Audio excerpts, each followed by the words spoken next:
Frizana again with another video. I hope you have seen my previous video where I mentioned in brief about my experience, how I got enrolled in University of Alberta Edmonton. So this is another video like this tells about how to approach, what to write, and what must be the content to approach to the supervisor. So let's begin with this.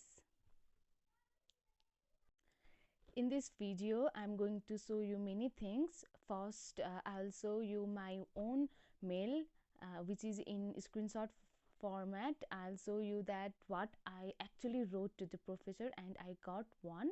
Secondly, I'll suggest you some other way from which you can get the scholarship, which is trying for a research assistant. And thirdly, I'll explain the content that should be mentioned on the actual mail and some rules related to it, like the timing and other. So on the screen there is a mail which I wrote to the professor. I started with writing my introduction and where I am currently working and what is my past experience.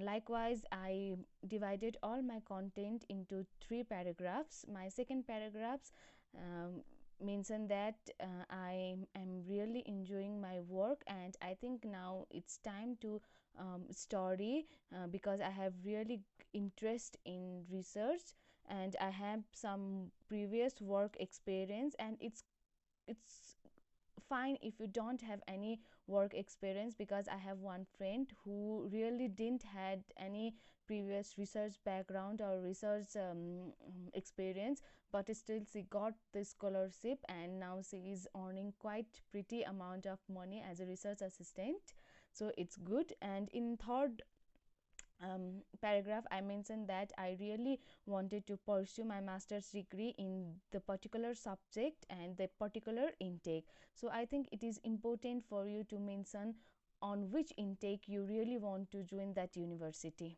as I mentioned there.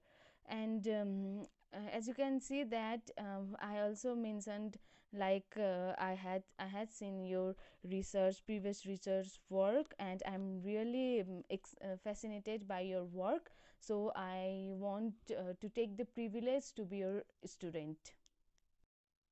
In the last paragraph I also mentioned that that I have attached my CV, my transcript and my work experience letter for a reference, and if you have other documents like your IELTS score then it would be good.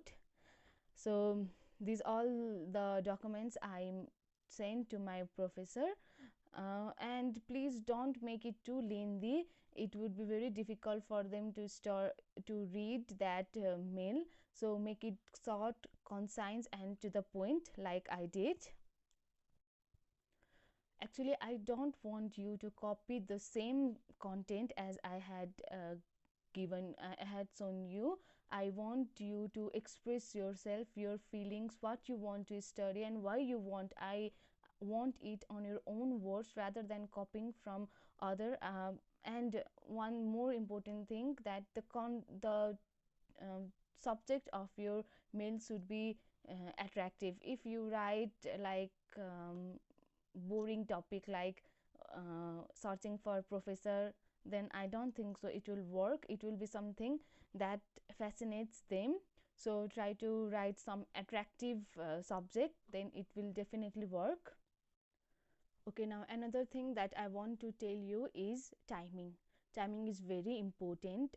I mean to say that timing of sending mail to the professor or supervisor. It is good to send mail on the first hour, either from 9 a.m. or 8:30 a.m. to 10 a.m. Because that time they are usually with their laptops and they are checking their mail, so that would be the best time.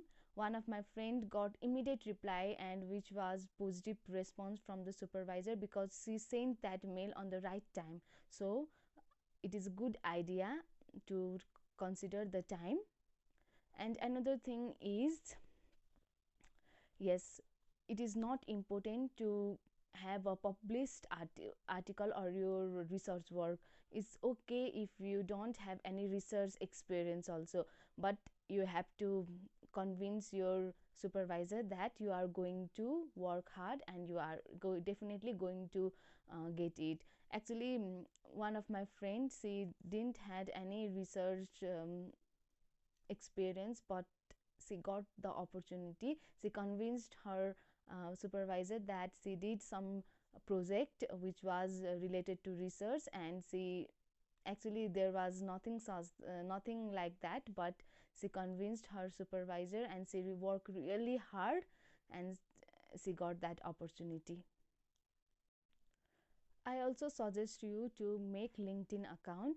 I approached 2 or 3 supervisor on the LinkedIn, as it is easy to track the message, because we can see that they have seen the message and we can see that they are typing, they reply, then again we can, like, it's like chat, you can have you can see that what they have done with your message, like if it is seen or it is not seen.